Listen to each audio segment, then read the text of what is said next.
Millions of years ago, this was not our world. We were not its masters.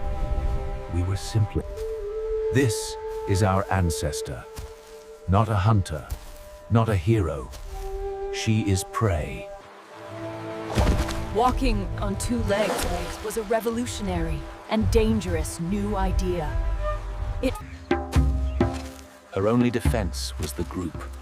A small, tight-knit band bound by mutual need. In this world, survival depended on sensing the threat before it sensed you. And the threats were everywhere.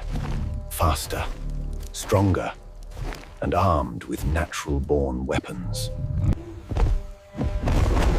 The male's job was not to fight. It was to buy time.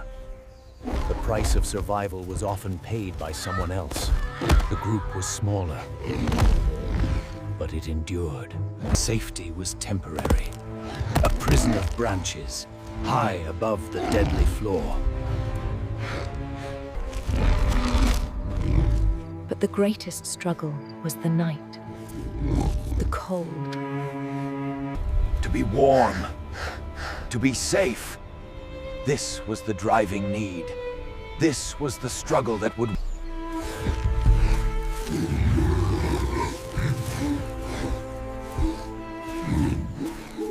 Their world was a minefield of trial and error. Every meal was a gamble. Is this food, or is this poison? A lucky break, a small, precious victory. But the tool is just a rock.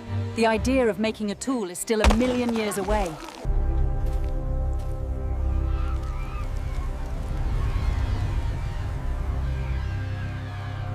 Risk or starve. This was the daily equation. But for now, the risk is too great. They walk. It's what they do. This endless journey on two new, untried legs is... Did she wonder? Did she dream? We will never know.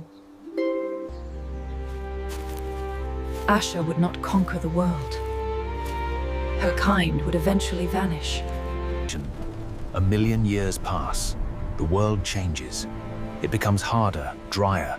The easy food is gone.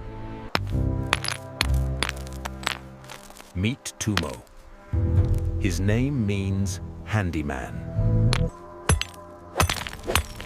For the first time on this planet, a creature understood that it could create a weapon. It is simple. It is crude. But this is the most important piece of technology. This new, bigger brain demanded more fuel. It craved protein, fat, the call of the vultures. To Asha, it was a warning. To Tumo, it is an invitation.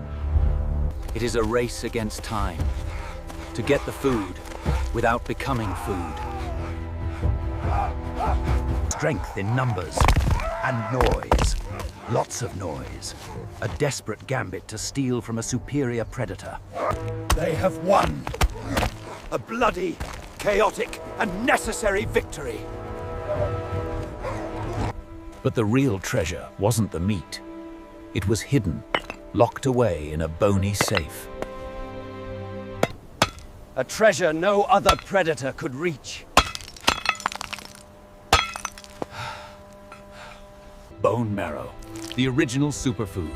A dense, high-calorie, fatty substance that was pure brain fuel. The tool was not just an object, it was an idea. And an idea can be shared, it can be taught. This is the beginning of culture. We survived because we cared for one another. Our intelligence and our empathy evolved together. The tool was a gamble. It pushed us down a new evolutionary path.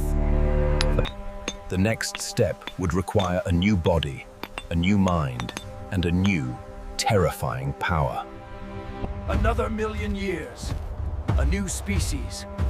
Homo erectus, the upright man. They were the first great explorers. They hunted not with speed, but with endurance. Their new, tall bodies were built to shed heat. The Pistons hunt. They ran their prey to death. They were no longer just scavengers, they were hunters. But a new problem emerged. Their tools had outpaced their bodies. They could kill a large animal, but raw meat was tough, hard to digest and full of parasites. And then came the terror. A power from the sky. The Red Flower. The most feared, destructive force in their world. But it took a new kind of courage, a leap of logic, to walk towards the thing that all instincts screamed to flee. He captured it. He held the sun in his hand.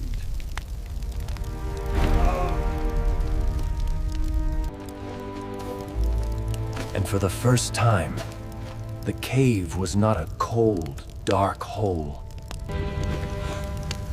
Cooking. It unlocked the food. It made it soft, easy to digest, and The hunted was now the master. With fire, we were no longer the prey. We were the most dangerous creature on the planet. This new, rich, cooked diet, full of protein, fueled a final expansion. The brain exploded in size. They had fire, they had tools, they had shelter. But the world was about to change again. The great ice ages began, and it would take a new kind of human. Koru's kind would fade, but his gift, the gift of fire, would light the way for all who came after. This is the world 100,000 years ago, an endless, frozen battlefield. the Neanderthals. Not brutish cavemen, but masters of the Ice Age. They were not simple. Their tools were sophisticated. Their lives were complex. They were, like us. But to survive in a world of ice, you needed high-fat, high-calorie food. You had to hunt giants. This was not a persistence hunt. This was a battle. Close quarters, brutal, and incredibly dangerous. They had to get close, to risk being crushed, to land a single killing blow. Victory, but at a terrible cost. In this world, a broken leg was a death sentence. But Gron was not alone in this world. A new human born in Africa had arrived.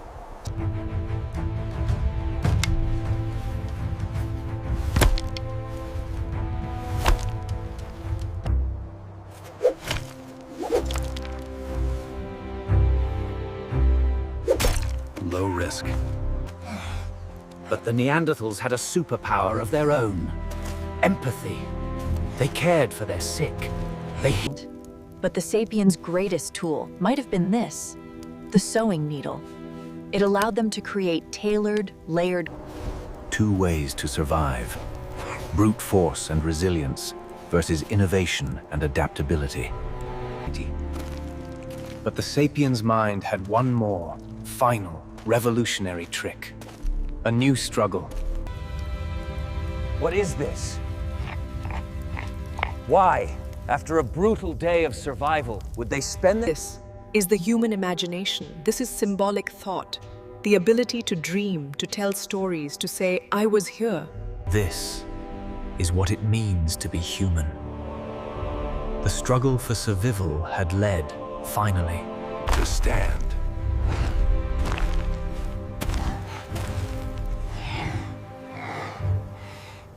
to think.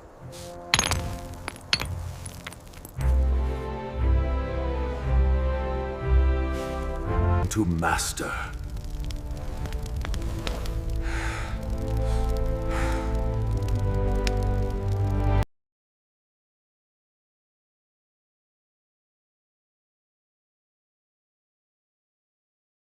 To create.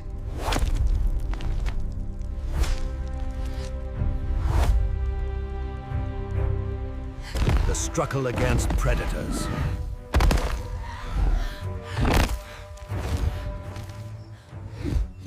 Was survived by community.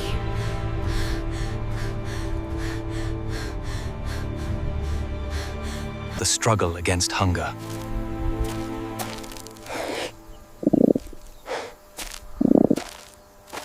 Was survived by technology.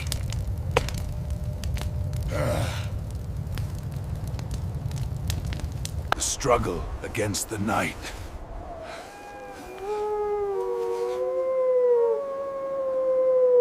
Was survived by courage.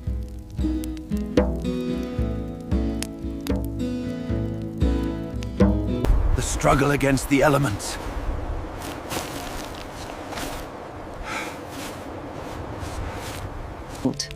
Was survived by innovation.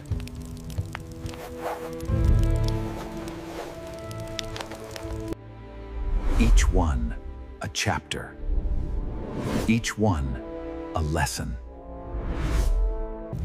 They were us.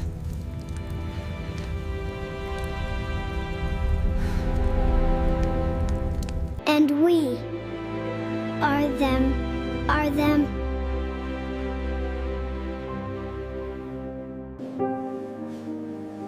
Their struggles are etched into our DNA. Our love of the hearth.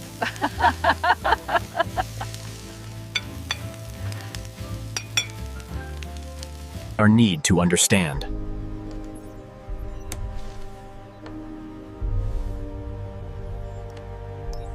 You're doing very well.